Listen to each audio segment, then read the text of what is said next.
আসসালামু আলাইকুম। আশা করি সবাই ভালো আছেন। সাবিয়া কুকিং আমি একটি নতুন রান্নার রেসিপি নিয়ে হাজির হয়ে গেলাম। ১ কাপ পরিমাণ ময়দা দিয়ে দিলাম। সামান্য পরিমাণ লবণ। সামান্য পরিমাণ লবণ দিয়ে আমি একটা সামান্য পরিমাণ তেল দিয়ে দিলাম। এটা আমি ময়াম করে নিব। এখন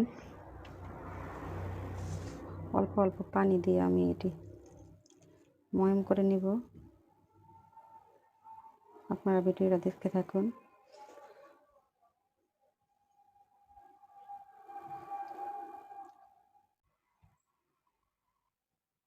আমার মাখানোটা শেষ হয়ে গেছে। এখন আমি 10 মিনিট ঢেলে রেখে দিব। এটাকে 10 মিনিট রেখে দিব। 10 মিনিট রাখার পর আমার নাস্তাটা করতে লাগবে আজকে আলু, সামান্য পরিমাণ একটা আলু দিয়ে দিলাম পেঁয়াজ কুচি, 2টা পেঁয়াজ কুচি দিয়ে দিলাম, পটল, কাঁচামরিচ, সামান্য উপকরণ দিয়ে ঘরে থাকা উপকরণ দিয়ে আমাদের নাস্তাটা আজকে আমি তৈরি করে নেব।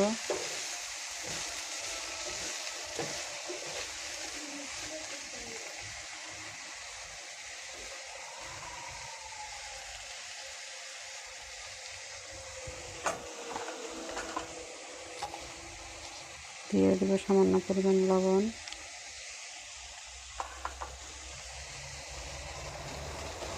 দিয়ে একটু লেড়ে নিব।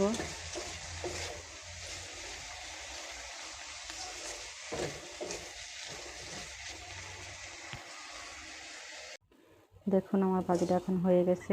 আমি ভাজিটা এখন নেমে নেব। নেওয়ার পর এরকম সাইজ করে রুটি কেটে নেবেন। আমি এই যে রুটি কেটে নিলাম।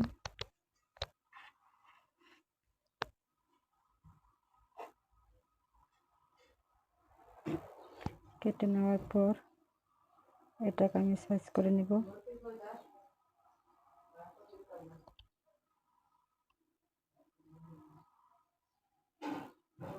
এরকম করে নিলাম।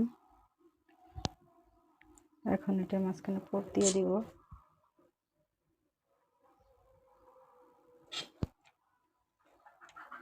পুরটা দিয়ে এখন ভরে নেব সুন্দর করে।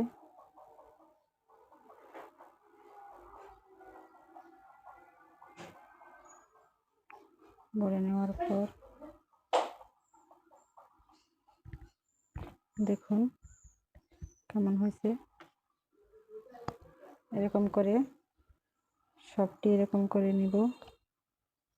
আবারও আরেকটা তো আপনাদের দেখাচ্ছি। দেখুন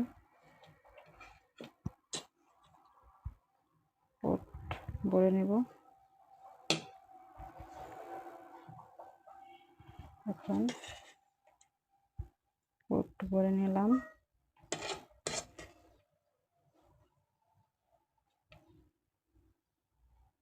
নিয়ে আবারও সাইজ করে নিব।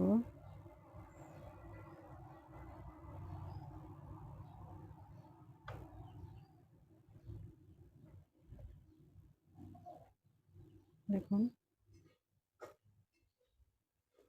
কত সুন্দর হয়েছে।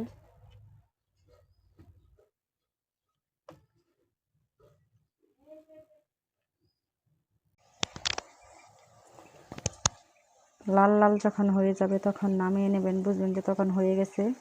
আমারটি এখনো লাল হয়নি।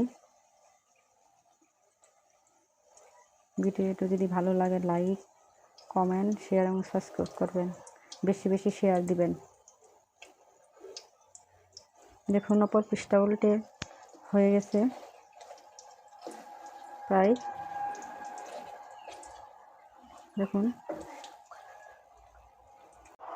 দেখুন আমার এটি লাল লাল হয়ে গেছে। এখন আমি নেমে নেব। এখন নামাই নেওয়ার পর এখন নামিয়ে নিয়েছি।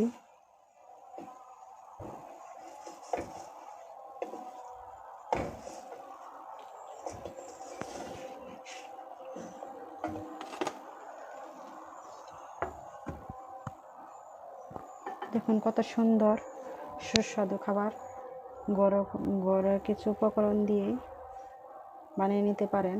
অনেক মজাদার রেসিপি। দেখুন আমার সুস্বাদু মজাদার রেসিপি হয়ে গেল 1 মিনিটেই। দেখতে থাকুন।